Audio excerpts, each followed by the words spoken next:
Yes, sir. Yes, sir. Okay.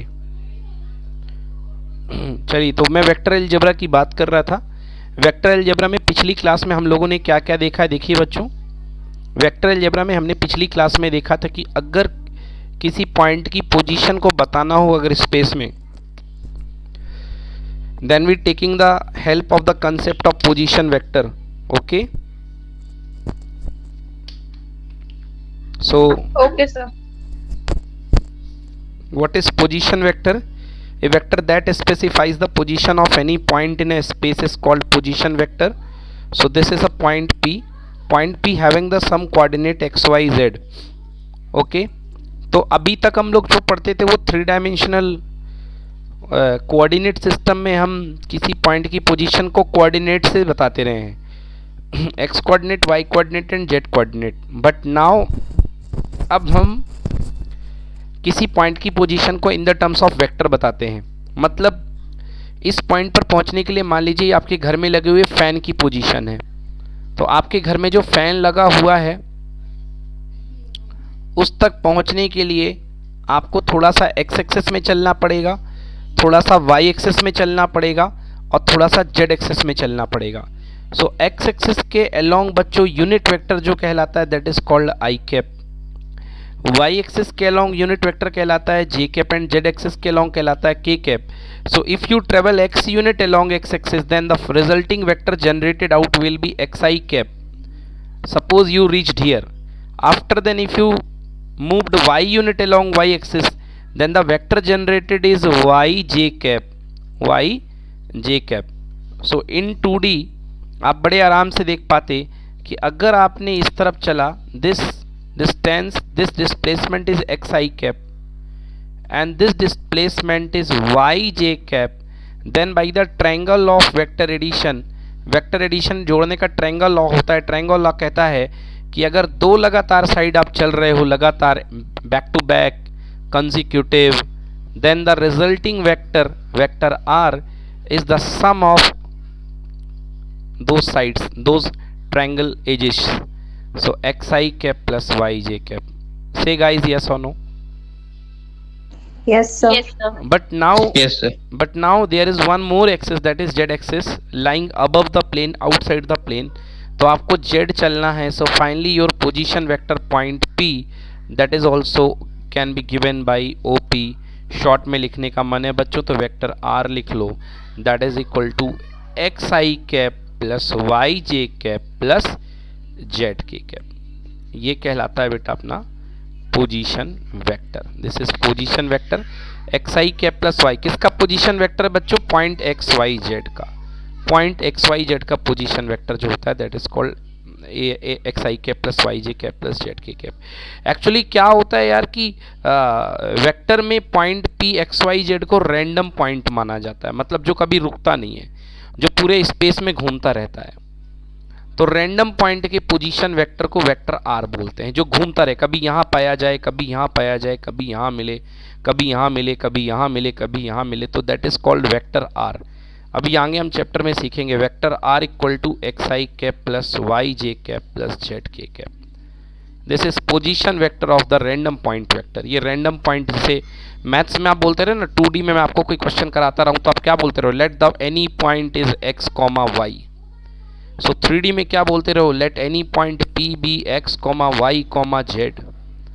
But now here actually ये vector है, तो अगर आप वेक्टर में किसी पॉइंट को सपोज करोगे, so let the vector of any point p is x i cap plus y j cap plus z k cap. ये रैंडम वेक्टर है जो कभी रुकता नहीं है, घूमता रहता है, लाइक नारद मुनि भ्रमण करते रहते हैं आसमान में। Okay, so here point p, suppose point P is a b c. Now this is about the fix vector. हाँ, ये पोजीशन फिक्स है, इस पॉइंट पर आपके घर का पंखा लगा हुआ है। ओके, ये पंखा लगा हुआ है। सो दिस इस पोजीशन, पंखे की पोजीशन है ए b c. So if you wish to give the position of this point with respect to origin, then the vector OP is given by AI cap plus BJ cap plus CK cap. Now ABC are fixed 3 4 5. So your vector become 3i cap plus 4j cap plus 5k cap. What is 3? 3 is the component length along x-axis. What is 4? It is along y-axis. And what is z? बाहर की ओर पंखा हवा में है ना, तो वो दिख नहीं रहा, वो z एक्सेस के लॉन्ग कंपोनेंट गिरेगा। समझ में आया कि नहीं आया अच्छे से? Yes sir. Yes sir. Okay, तो ये कंपोनेंट है, ठीक ना। तो चलिए ये हो गए वेक्टर, और वेक्टर के मैग्नीट्यूड की बात कर लूँ मैं। अब मैं वेक्टर के मैग्नीट्यूड की बात कर लेता हूँ। सपोज ये वेक्टर O है, ये पॉइंट O है, और ये पॉइंट P है, इसका पोजीशन वेक्टर, ये फिक्स पॉइंट है ABC। तो इसका पोजीशन वेक्टर बनेगा OP का, that is equal to AI cap plus BJ cap plus CK cap. तो OP का मैग्नीट्यूड क्या होता है भाई? क्या होता है भाई हिमांशु जी? OP का मैग्नीट्यूड बहुत ही सिंपल है, अंडर रूट ए square plus B square plus सी स्क्वायर। पता है कि नहीं पता बेटा? सर मेरे को नहीं पता सर। नहीं पता, ओके। OP का magnitude is equal to under root A square plus B square plus C square. बेटा बहुत ही सिंपल है, देखो मैं 2D में करके तुमको बता देता हूँ, तुमको दिख जाएगा। 2D में बचपन में पढ़ते थे, याद करो जब आंगनबाड़ी में थे, मतलब क्लास 10 में, अगर कोई पॉइंट हुआ करता था स्पेस में, 2D प्लेन में होता था A, B, याद करो, यस और नो? Yes sir. तो मतलब आप एक्स एक्सिस में A लेंथ चलते थे और वाई एक्सिस में B लेंथ चलते थे, हाँ या ना? हाँ सर। तो अगर मैं उस समय के वेक्टर की बात करूं तो हम लोग नन्हे मुन्ने थे और हम लोग छोटे थे, तो हम लोग उस समय 2D वेक्टर में खेलते थे, मतलब AI cap plus BJ cap. तो यदि मैं इसके लेंथ की बात करूं उस वेक्टर की, तो very simple, it can be obtained by Pythagoras theorem. क्या होगा बेटा बोलो? वेरी सिंपल, अंडर रूट ए स्क्वायर प्लस बी स्क्वायर। बोलो हाँ। Yes yes yes. आज हम लोग बड़े हो गए हैं तो हम लोग को सी स्क्वायर लगाना पड़ेगा, कोई बड़ी बात है क्या इसमें? नो। सो वेक्टर आर का magnitude that is equal to under root A square plus B square plus C square. Yes और नो? Yes sir. चलो एरिना क्लियर है? श्रुति क्लियर है? क्लियर है sir. Yes sir clear. Okay, अब बात करते हैं बेटा यूनिट वेक्टर की। या यूनिट वेक्टर का कंसेप्ट क्या है? Unit vector, unit vector is what? the vector of unit magnitude in the direction of a given vector. Once again I spell the vector of given unit magnitude in the direction of a given vector. जैसे मान लो आप बेटा यहाँ पे हो, this is Makronia square, और आपको जाना है सिविल लाइन। किसी ने पूछा भैया मुझे रास्ता बता दो सिविल लाइन का। So this is what, this whole way complete ये वेक्टर है। मान लो इसको वेक्टर ए, और इस कंप्लीट वेक्टर की जो लेंथ है that is called mod A. Mod vector A, चाहे ऐसे लगा दो, चाहे आप मॉड ए कह दो या सिंपली ए कह दो, ये तीनों एक ही मतलब है। केवल वेक्टर तभी तक कहलाएगा जब वेक्टर के ऊपर ए के ऊपर वेक्टर लगा हुआ है। समझ में आया? यस सर आया। तीनों एक ही बात है। तो बताओ मुझे, यदि किसी ने तुमसे रास्ता पूछ लिया हिमांशु, बोले कि सर सिविल लाइन जाना कैसे जाऊं, तो उसे क्या तुम उंगली पकड़ के पूरा छोड़ के आओगे वापस वहीं तक, सीढ़ी तक? ना सर। हाथ दिखा दोगे भाई चले जाए ऐसे? बोलो हाँ। तो ये जो हाथ दिखाया आपने, ये उसे दिशा दिखाने का काम किया है कि पूरा मैग्नीट्यूड बता दिया? सर दिशा, सर दिशा दिखाने का काम किया भैया। जब वहां पे लिखा होगा सिविल लाइन से पहुंच जाना, ठीक ना? वही तो सर। हाँ, तो इसलिए आपने दिशा दिखाई है। सो ये दिशा दिखाने वाला जो नन्हा सा वेक्टर है that is called a cap. बोलो यस। Yes sir. यस। तो इस वेक्टर का मैग्नीट्यूड बेटा हमेशा 1 होता है, इसका 1 unit, its magnitude is 1 unit. क्योंकि 1 यूनिट होगा तो 1 यूनिट में आप कभी मैग्नीट्यूड नहीं सेट कर पाओगे। 2 यूनिट होता मतलब आपने उसको 2 कदम की दूरी बता दी, 3 दे दोगे 3 कदम हो जाएगा, बट आप उसको 1 यूनिट, मैं मेहनत नहीं करूंगा तुम पहुंचो। तो अगर मैं इस 1 यूनिट के वेक्टर को पूरे इसके ऊपर फोल्ड करते जाऊं, इसको पलटते जाऊं, इसके ऊपर फोल्ड करूं, तो बच्चों बताओ मैं लास्ट तक पहुंच जाऊंगा कि नहीं पहुंचूंगा? Yes sir. तो बस यहीं पे क्लिक आने वाला है। अगर मैं ए कैप को मॉड ए टाइम्स फोल्ड करूं, ये देखो मॉड ए टाइम्स, तो क्या मेरे को वेक्टर ए जनरेट होकर के मिलेगा कि नहीं मिलेगा? यस सर मिलेगा। बस तो बन गई डेफिनेशन बच्चों ए कैप की। A vector a cap is equal to given vector upon unit उसका मैग्नीट्यूड। समझ में आया कि नहीं आया? यस सर आ गया। यस। किसी का unit vector is equal to उसका गिवन वेक्टर अपॉन उसका मैग्नीट्यूड वेक्टर। समझ गए? या तो ऐसा लिख लो या तो ऐसा लिख लो, बात एक ही है, क्योंकि जब तक वेक्टर नहीं लगा वो मैग्नीट्यूड ही कहलाएगा। क्लियर हुआ कि नहीं हुआ बच्चों? हुआ सर। Clear, sir. यस हो गया। यस। तो बेटा अगर मैं पोजीशन वेक्टर के रेफरेंस में फिर से एक बार पुरानी दुनिया में चलूं, अगर आपको मैं ले करके, यदि मैं पुरानी दुनिया में आपको ले करके चलूं, तो बेटा ये ओरिजिन है, ये पॉइंट है क्या, ए बी सी। तो इस कंप्लीट वेक्टर इसका क्या बनेगा बेटा, a i cap plus b j cap plus c k cap. बोलो यस। Yes sir. बेटा ए बी सी क्या है यहाँ पे, ए बी सी है length, this is suppose vector r ले लो बेटा इसको। ए बी सी क्या है यहाँ पे Shruti, these are the length component of full vector. बोलो yes. Yes, sir. Yes, sir. A b c क्या है बेटा, these are the length Length component. components of complete vector। Agree not agree? Agree, sir. बहुत बढ़िया। Length component of complete vector, बेटा किसी complete vector के जो लेंथ कंपोनेंट होते हैं उनको बोलते हैं अपन डायरेक्शन रेशियोज। क्या बोलते हैं बेटा, डायरेक्शन Direction रेशियोज। यस, तो ये सेट ऑफ जो तीन पेयर बनते हैं बेटा ए बी सी, इनको अपन कहते हैं direction ratios.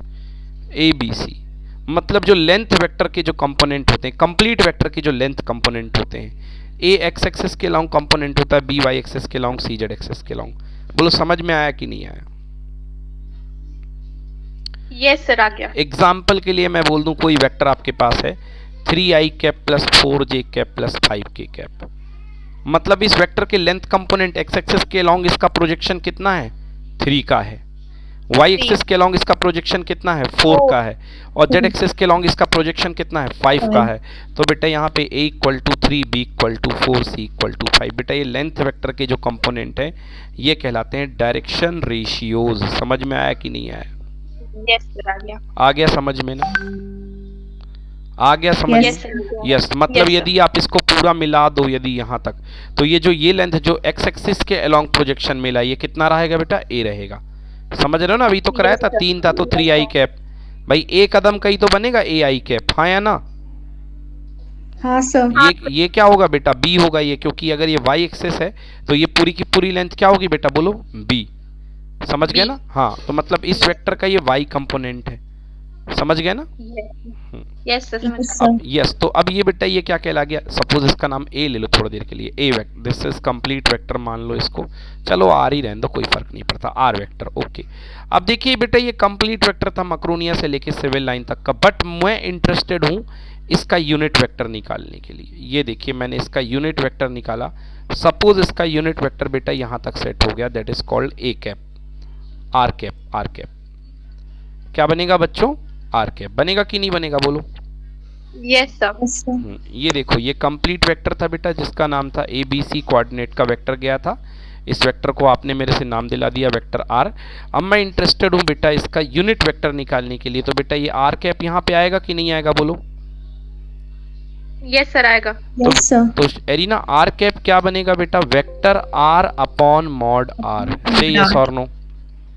Yes, sir. Vector are upon mod R मतलब कंप्लीट वेक्टर अपॉन पूरी लेंथ की लंबाई, यही बनेगा complete Yes, vector sir. Upon mod R. Yes, तो complete vector upon mod R, चलिए जी करते हैं इसको complete vector upon mod R का। Complete vector upon mod R निकालते हैं। देखो बेटा कंप्लीट वेक्टर कितना है बेटा, a i cap plus b j cap plus c k cap, बोलो yes. Yes, sir. Upon mod R यानी अभी अभी आपने मेरे को सिखाया है a square plus B square plus C square. बेटा यदि मैं ब्रेक कर दूं तो ध्यान से देखो, a upon under root A square plus B square plus C square i cap plus b upon under root A square plus B square plus C square j cap plus c upon under root A square plus B square plus C square k cap. Say yes की no? Yes, sir. अब मुझे Yes, sir. बताइए ये जो Yes, ये जो sir. Vector मिला है, ये जो कोने मिले हैं, ये लेंथ कंपोनेंट किसके हैं, ये फुल वेक्टर के लेंथ कंपोनेंट है या यूनिट वेक्टर के लेंथ कंपोनेंट है? Sir, सर यूनिट वाले के। ऑब्वियसली बेटा ये यूनिट वेक्टर के लेंथ कंपोनेंट है। बेटा फुल वेक्टर के लेंथ कंपोनेंट को बोलते थे डायरेक्शन रेशियोज, यूनिट वेक्टर के लेंथ कंपोनेंट को बोलते हैं बेटा डायरेक्शन कोसाइंस, इसको शो करते हैं एल एम एन से। समझ में आया कि नहीं आया? Yes, sir. हाँ Yes. तो ये यूनिट वेक्टर के लेंथ जो कंपोनेंट निकले हैं बेटा ये कहलाते हैं डायरेक्शन कोसाइन। तो मैं आपके सामने लिख रहा हूँ आर कैप आपने क्या निकाला है, आर कैप आपने निकाला है बेटा vector are upon mod R, और वेक्टर आर की वैल्यू आपने ली थी बेटा a i cap plus b j cap plus c k cap upon under root A square plus B square plus C square. देख लो भैया, तो वेक्टर आर कैप आ रहा है आपके पास, पहला कंपोनेंट बना है बच्चों under root a upon a square plus B square plus C square i cap plus b upon under root A square plus B square plus C square j cap plus c upon under root A square plus B square plus C square k cap. समझ में आया कि नहीं आया बच्चों? ये length component ये निकल गए किसके, यूनिट वेक्टर के। ये यूनिट वेक्टर के लेंथ कंपोनेंट है बेटा, इनको बोलते हैं डायरेक्शन कोसाइंस, इनके नाम दिए गए हैं। इसको प्यार से बोलते हैं एल, इसको बोलते हैं एम और इसको बोलते हैं एन। बोलो आया समझ में? बेटा पानी लिया युवराज। ये कहलाते sir. हैं Yes. एल एम एन, है ना, तो ये कहलाते हैं एल एम एन। तो बेटा वेक्टर आर कैप क्या बन गया बेटा, वेक्टर आर कैप बन गया l i cap plus m j cap plus n k cap. Clear हुआ कि नहीं हुआ?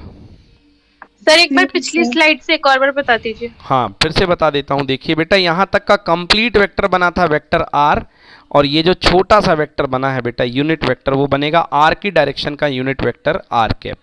इसके कोने निकले थे बेटा ए बी सी और इसके कोने निकलेंगे एल एम एन। समझ गए ना? यूनिट वेक्टर के हाँ, लेंथ ओके। कंपोनेंट क्या कहलाते हैं बेटा, डायरेक्शन कोसाइंस, और फुल वेक्टर के लेंथ कंपोनेंट क्या कहलाते हैं, डायरेक्शन रेशियोज। समझ में आया ओके सर, यस सर। बेटा? जो फुल वेक्टर के लेंथ कंपोनेंट हैं वो डायरेक्शन रेशियोज कहलाते हैं, और यूनिट वेक्टर के लेंथ कंपोनेंट डायरेक्शन कोसाइंस कहलाते हैं।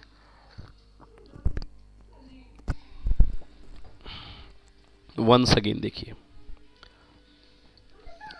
बेटा, ये फुल वेक्टर है।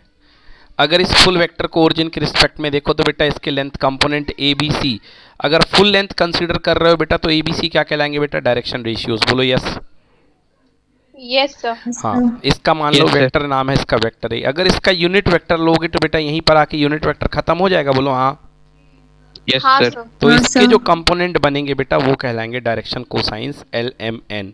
प्रॉब्लम समझ में आ गया ना? यस सर, आ गया। Yes, sir. यस तो ये होते हैं बेटा l m n direction cosines, ठीक ना। A cap.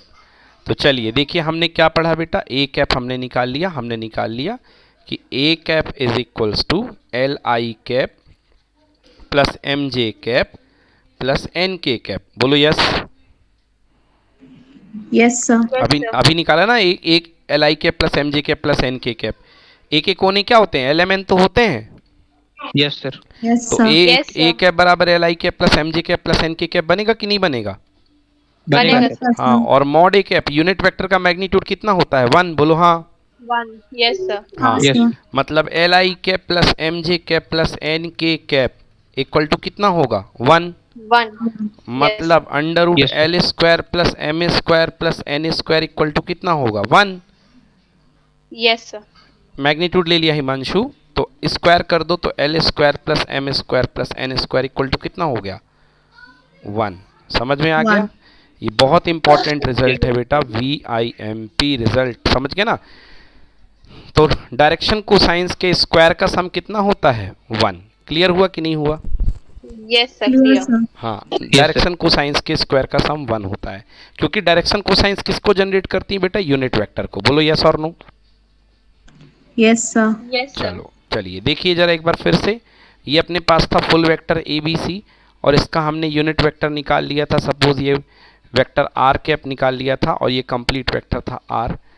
तो vector r cap equal to कितना आया था अभी देखिए, vector are upon mod r, that is equal to, लिख रहा हूँ बेटा ध्यान से बताना यदि समझ में आए तो, A upon under root A square plus B square plus C square, ये बना था एल, ये बन गया था आई कैप, ये बन गया था बी अपॉन अंडर रूट ए square plus B square plus सी स्क्वायर, ये बन गया था जे कैप, और ये बन गया था C upon under root A square plus B square plus C square.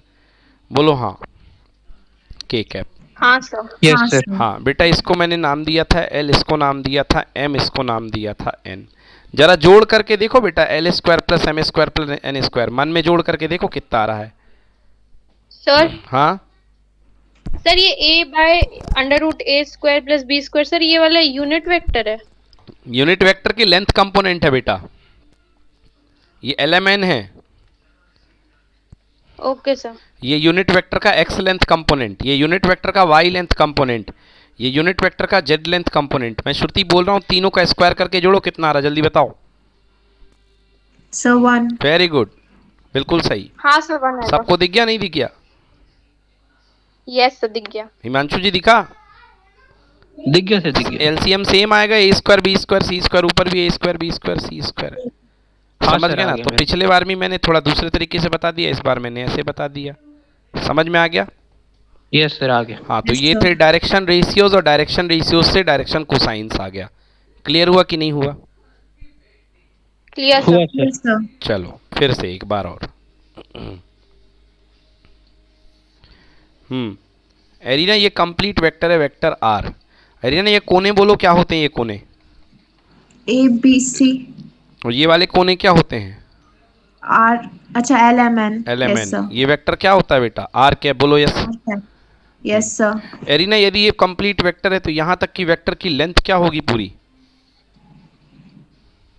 Sir AI cap mod are.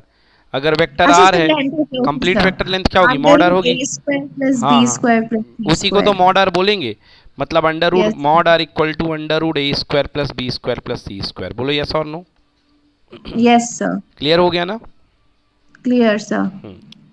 तो अभी अपन ने क्या पढ़ा है? यहाँ अपन ने पढ़ा L equal to a upon under root A square plus B square plus C square. पढ़ा कि नहीं पढ़ा? यस सर पढ़ा। तो मैं क्या इसको L equals to a by mod r लिख सकता हूँ? यस सर लिख सकते हो। तो A इक्वल्स टू कितना हो गया? L times of mod r. हाँ है ना? ऑर्डर। हाँ सर। मतलब इसे फीलिंग से समझो, अगर आप इस लेंथ कंपोनेंट को मॉड आर टाइम्स फोल्ड करोगे तो कहाँ पे पहुंच जाओगे? ए तक। ए पर। अगर आप M को मॉड आर बार फोल्ड करोगे तो कहाँ पे पहुंच जाओगे?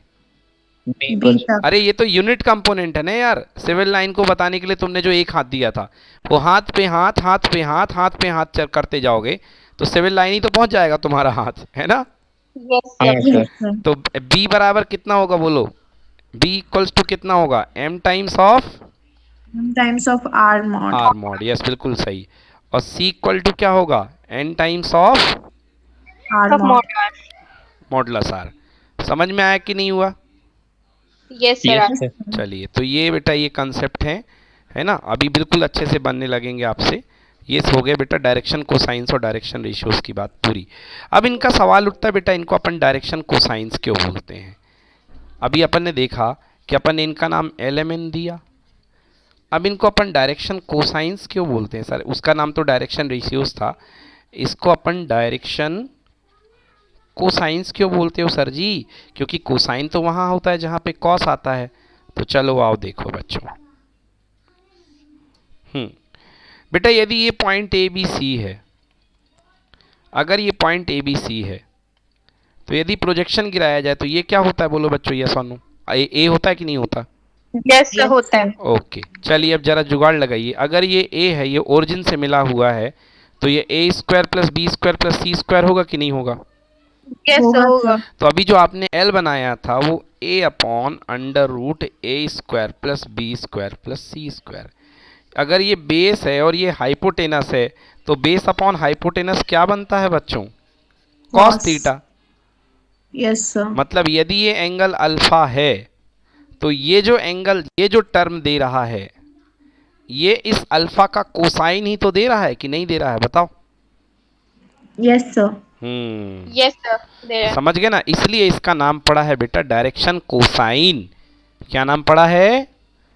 Direction Direction cosine. क्योंकि Cosine। हिमांशु जी ये कॉस के फॉर्मूले को फॉलो करता है, बेस अपॉन हाइपोटेनस। देखो Okay, sir. ऊपर बेस और नीचे हाइपोटेनस, इसलिए इसका नाम पड़ गया डायरेक्शन कोसाइंस। तो L जो पहला Yes. पेयर बनता है वो डायरेक्शन कोसाइन एक्स एक्सिस के साथ बनाए हुए एंगल का कॉस होता है। चलो देखो अब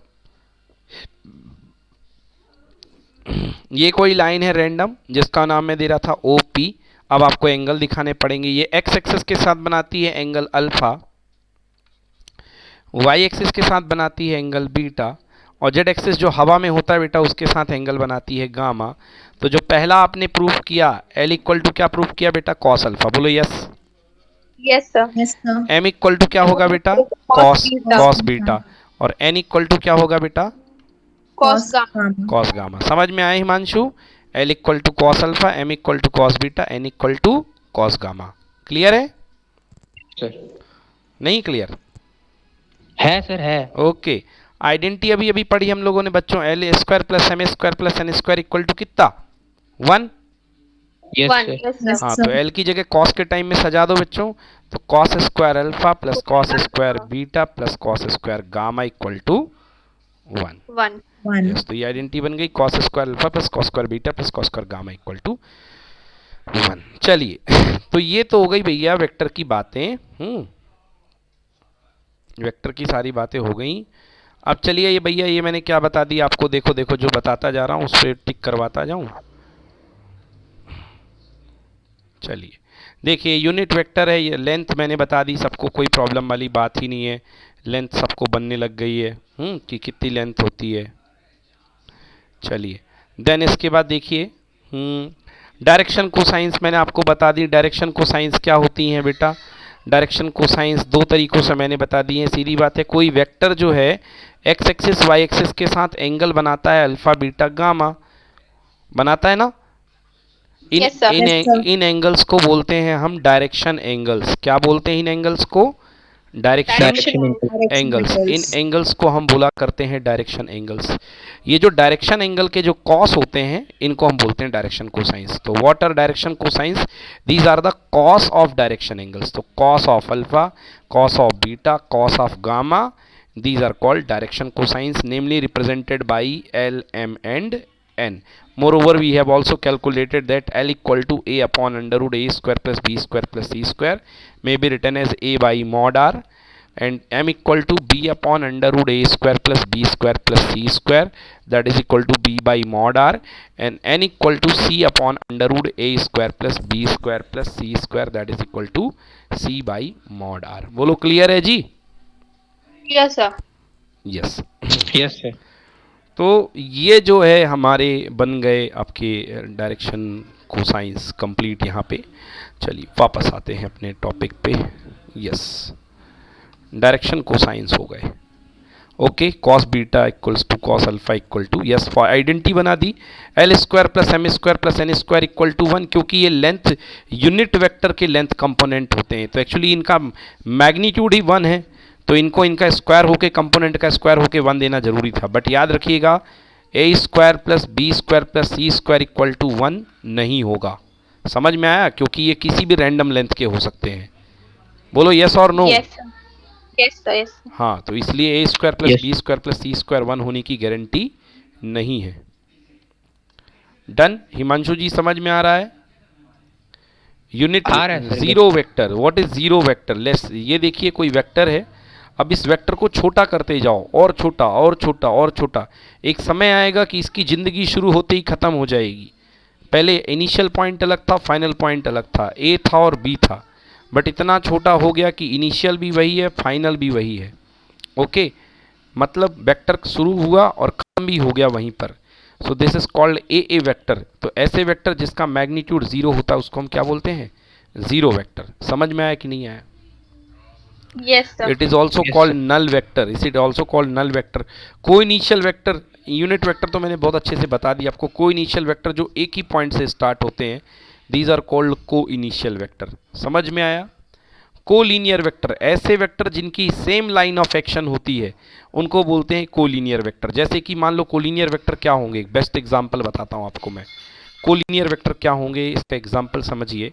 वो खेल होता है वो रस्सी खींचने वाला, यहाँ पे एक रस्सा रहता है और यहाँ पे लोग रहते हैं अपनी अपनी जोर आजमाइश करते हुए, जोर लगा के हाई Yes, सा, sir. Yes Yes, sir. Yes, ये देखो, और यहाँ अपने अकेले एरिना लगी हुई है यहाँ।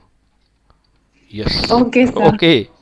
तो देखिए, अब ये जो है ये अपना खुद का एक वेक्टर इधर लगा रहा है, अपनी तरफ पुल कर रहा, सॉरी, ये इधर पुल कर रहा है, ये इधर पुल कर रहा है।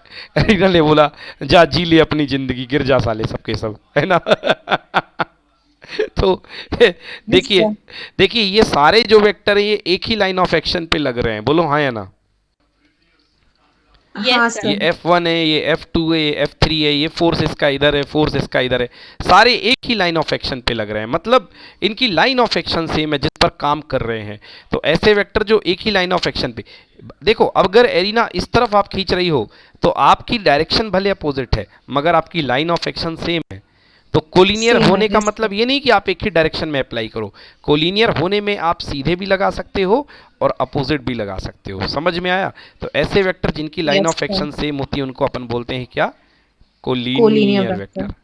बस सर एक बार और बता दीजिए। बिल्कुल बता देता हूँ जी। देखिए कोलिनियर वेक्टर का मतलब होता है ऐसे vector, the vector having same line of action. Best example to realise it, वही रस्सा कसी का खेल, ठीक ना। ये देखो ये भी अपने तरफ खींच रहा है बंदा, ये भी अपने तरफ खींच रहा है बंदा इसको, ठीक ना, और ये भी अपने तरफ ही खींच रहा है, ठीक ना। Yes, sir. यस, Yes, सारे sir. अपने तरफ खींच रहे हैं, बट इसका एम्पलीट्यूड F1 है, इसका F2 है, इसका फोर्स F3 है।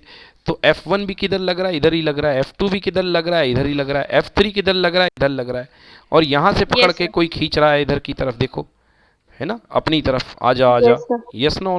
तो ये इसका इस तरफ लग रहा है। Suppose the name this force is F4, तो F4 तो इधर की तरफ लग रहा है। तो ये सारे के सारे इनकी लाइन ऑफ एक्शन एक ही है कि अलग अलग है? बोलो। Sir. एक ही है सर। एक ही है। तो इनको बोलेंगे अपन Yes, बेटा sir. Collinear vector. क्या होंगे बेटा?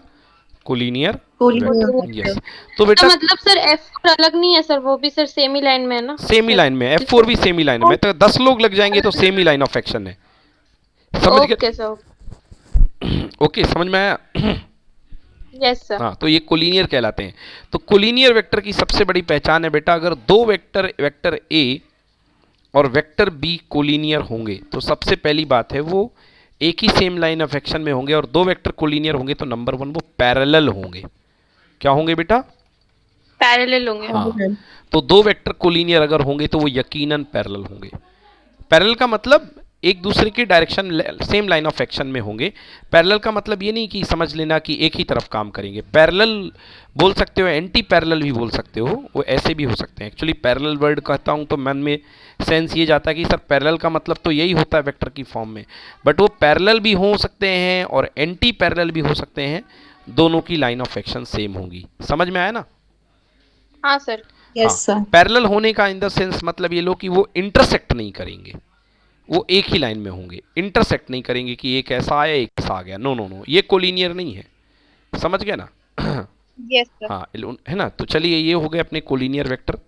तो सेकंड केस है बेटा, अब इसके बाद अपने पास जो आएगा, यस, तो ये हो गया बेटा कोलिनियर वेक्टर। टू और more vector said to be collinear if they are parallel to the same line irrespective of their magnitude and direction. Underline कर लो बच्चों, if they are parallel to the same line. ये इसने what same line? वो line कौन है जिसकी बात कर रहे हो आप?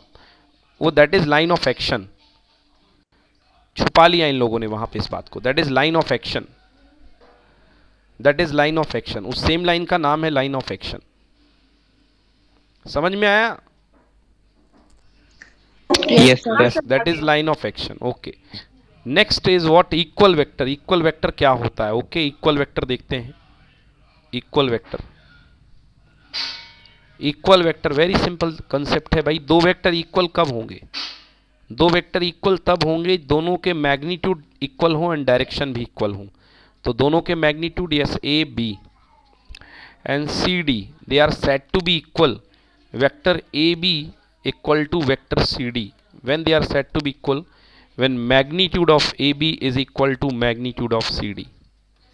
मैग्नीट्यूड और उसके साथ ही साथ डायरेक्शन भी इक्वल हो, डायरेक्शन भी इक्वल हो। ओके, दोनों के डायरेक्शन भी इक्वल हो, means angle between A B and C D equals to 0 degree, theta equals to 0 degree, then they are called equal vector, then they are called equal vector. Second vector negative vector, negative vector, okay, और opposite vector. देखिए ये direction magnitude भी same है, direction भी same है। Example के लिए आप किसी हाईवे में जाते हो तो दो लेन बने होते हैं, दो लेन बने होते हैं। अगर आप इस लेन से जाओगे तो भी आप सपोज अपने शहर से भोपाल जाना चाहते हो, so then you will reach Bhopal here, और अगर आप इस लेन से मूव करोगे then also you reach Bhopal here, same direction है, सेम किलोमीटर्स हैं, तो बोलो वेक्टर इक्वल जनरेट हुए कि नहीं हुए? Yes sir. Next is negative vector. Negative vector अगर आप ए से लेके बी चलते हो, सो अगर ए से लेके बी चलने का सेंस है तो that is called A B vector, but उल्टे डायरेक्शन से चलते हो so that is called B A vector. तो ऐसे वेक्टर जिनके मैग्नीट्यूड इक्वल हो बट डायरेक्शन अलग अलग हों, उनको हम क्या बोलेंगे? Negative vector. समझ में आया कि नहीं आया? Yes sir.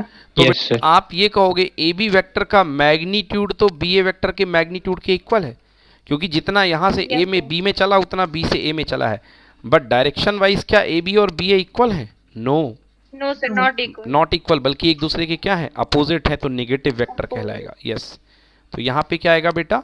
Negative vector. तो यदि आप ए से बी चलोगे तो ए बी कहलाएगा, बी से ए चलोगे तो क्या कहलाएगा? बी ए कहलाएगा। And A B is negative of B A, और you can say B A is negative of A B. B A vector is negative of A B. Clear not clear? Clear clear sir. Sir. Yes. See, यदि आप यहाँ से यहाँ जा रहे हो, इस सेंस को आप वेक्टर ए बोल रहे हो, तो अगर इसी लेंथ में यदि आप बैक आ जाओगे तो इसको क्या बोलोगे बच्चों? Negative vector A. नेगेटिव है। समझ गए ना? इसको यदि आप प्लस ए बोल रहे हो तो इसको क्या बोलोगे? माइनस ए। मतलब वेक्टर में माइनस साइन केवल डायरेक्शन के अपोजिट को दिखलाता है। यार फिजिक्स में तो बहुत पढ़ा ना अपन लोगों ने यार इसको। बच्चों बोलो हाँ या ना? Yes sir. Yes sir. हाँ सर। यस। हाँ सर। ओके जी। तो इसी तरीके से इसमें भी यूज होता है बेटा। अगर एक्स एक्सिस में आप राइट साइड में एक कदम मूव करते हो तो आई कैप, दो कदम मूव करते हो तो आई कैप, अगर बैक साइड मूव कर जाओ पीछे की तरफ तो this is called minus I cap, इधर मूव कर जाओ तो माइनस टू आई कैप, ऊपर चले जाओ बेटा जेड एक्सिस में सो कॉल्ड जे कैप, नीचे चले जाओ तो क्या हो जाएगा? माइनस जे कैप। माइनस जे कैप। ओके, तो जी ये हो गया एक्सरसाइज 1। बेहद बकवास यूजलेस एक्सरसाइज है, एंड रिकमेंड यू अपना छोटा छोटा ज्ञान बढ़ाने के लिए आप इसको कर सकते हैं।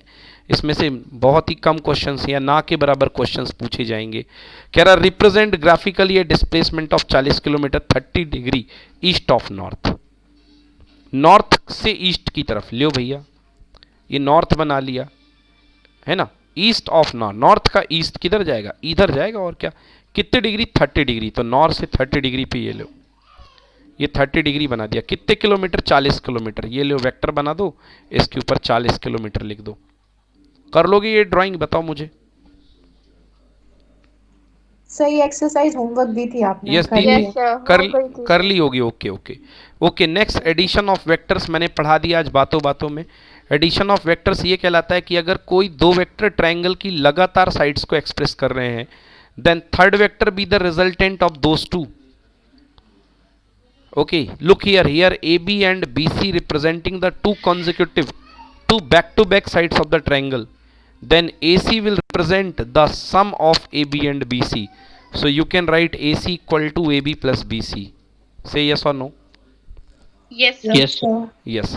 तो अगर दो वेक्टर लगातार हैं तो जो उनका सम होगा वो तीसरा साइड को एक्सप्रेस करेगा। अगर आप क्लोज कर देते हैं, क्लोजिंग साइड कर देते हैं, व्हाट आपने क्या सीखा? अभी आपने सीखा वेक्टर ए बी में अगर आप वेक्टर बी सी को ऐड करेंगे तो आपको क्या मिल जाएगा बच्चों? Vector A C. Say yes?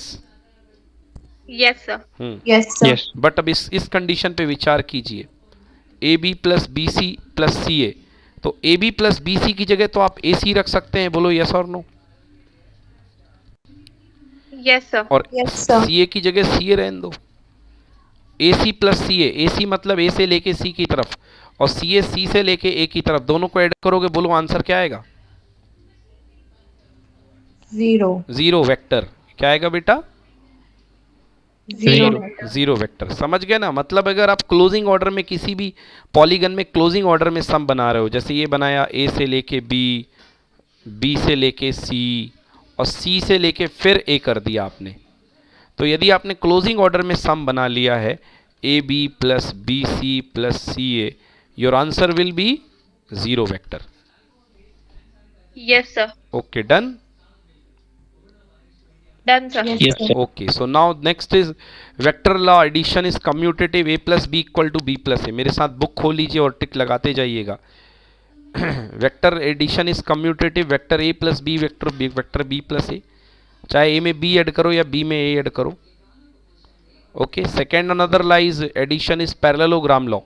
Parallelogram law ये कहता है कि अगर कोई वेक्टर वेक्टर ए है और दूसरा वेक्टर वेक्टर बी है तो दोनों को ज्वाइन करते हुए पैरेललोग्राम बनाओ और जो डायगोनल बनेगा that will be the resultant, that will be vector A plus vector B.